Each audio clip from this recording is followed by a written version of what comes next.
When we last left our heroes, they had just left the town with the constable to go prove to him that they had destroyed the lizardfolk bandit camp so they would be able to get paid for their bounty. As they started out on their journey up to the camp, the constable had something to tell the party. Just to make sure that this isn't a trap, I've told the other guards that if I don't return from this journey within a week, then you'll all be marked as criminals of Aramoor.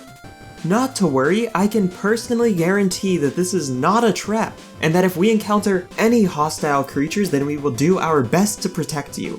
As a true warrior, I'd never dare to let harm come to anyone in my company. Also, we've got Saint Jimmy to help protect us, so nothing bad could possibly happen to you.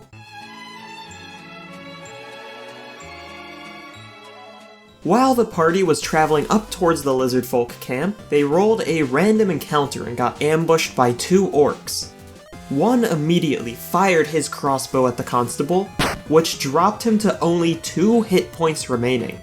Meanwhile, the other orc ran up to Vareol and swung his axe at him, but he didn't deal very much damage. The constable ran up to the orc with the crossbow and stabbed him for a bit of damage.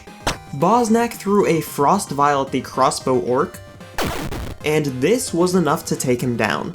Vareol and Flynn both attacked the remaining orc, and killed him fairly quickly. What happened to your group making the road safe to travel on? I can assure you that we defeated the other group of bandits, but it seems like there might potentially be multiple bandit camps attacking this road. Why would they want to attack the same road? Shouldn't they be splitting up the area so they can be more effective with their plundering of the roads? Do you often think about the most effective way to plunder roads? Well, either way, the bounty was to stop whoever was capturing people on the roads, and it seems like these bandits were trying to capture people, so until they've been dealt with as well, you aren't getting the bounty. Alright, fine. We'll go deal with the orcs, but we don't want to have to travel back and forth a bunch of times, so you're coming with us. Then you can see us solve the problem, that way afterward, you can give us the bounty immediately. Also, can we get more money for this since we're doing twice as much work as you initially assumed? Yes to both of those, though don't forget that if I don't return to the town then you're all criminals. The party and the constable started to track the orc footprints off to the east into the woods, and eventually found a large stone keep sitting on the top of a hill. There was a watchtower rising up from the edge of the keep, with a single orc standing there next to an alarm bell. Flynn, give me your axe, I've got an idea. But this axe is kind of important to my backstory and I can't risk you losing it. Just trust me, this idea is really good. Alright, fine. Vareol immediately began to sprint up the hill towards the castle, and the alarm bell was rung by the orc as Vareol dodged crossbow bolts being shot down at him. He eventually made it to the bottom of the tower, where he used all of his might to swing the axe at the stone wall, and the wall was lightly scratched where he hit it. That wasn't exactly what I thought was going to happen. Well, what did you expect to happen there? I wanted to cut it down like a tree. Before Flynn could respond, an orc warband ran out of the front door to the keep and attacked the party. Vareol was the first in initiative, and he quickly attacked the orc in front and dropped him to half health. The orc with a crossbow in the back fired at Boznak, and hit for a bit of damage. Flynn used a power attack to finish off the orc in the front. Then one of the orcs attacked Flynn with his axe, and got a lucky damage roll in that dropped Flynn to half health. Boznak tossed a frost vial at the orc that had just gone, and then the constable used his turn to run up and stab him in the throat. The other orc with a crossbow was last in initiative, and he got an extremely lucky crit on his crossbow attack, which instantly killed the constable.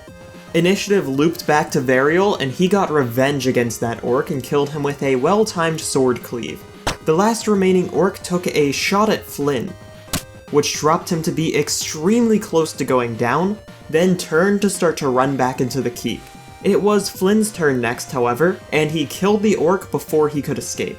After the fight, the party burned the bodies of the orcs and the constable, because after seeing so many people brought back from the dead this campaign, they figured that it was best to be on the safe side. The party entered the keep and quickly learned that they'd killed all of the orcs that had been there, and it was now empty. I call dibs on any silver they have. The party split up to cover more ground, with Vareol on the main floor while Boznak and Flynn explored the basement. So do you think they'll have any magic items here? Maybe if we're lucky, though don't forget that we're a party. If we find anything here, then we're splitting it up amongst ourselves. Understand? Boznak? Hey, Flynn? You might want to come over here and look what I just found. While Vareol was on the upper floor of the keep, he came across a small prison cell with a familiar-looking occupant. It was Harnik the Dwarf Fighter from episodes 2 and 3. I really wish we could stop meeting like this. Harnik, what are you doing here? Well, I might have come here to try to clear out the keep and get the bounty for myself to pay off a couple debts. Also, if it's not too much to ask, would you be able to hurry up on the whole letting me out of the cell thing? Why are you in such a rush? Well, I knew I wasn't exactly going to be able to take out all of the orcs in a fair fight, so I had to use a bit of trickery if I wanted a chance to win. Get to the point. I set up a trap in the basement while the orcs were distracted, and it's already primed to detonate. Down in the basement, Flynn and Boznak were looking at a barrel of what they realized was concentrated frost fire, and it was set up with some clockwork contraption to explode in only a handful of minutes. Well, fuck.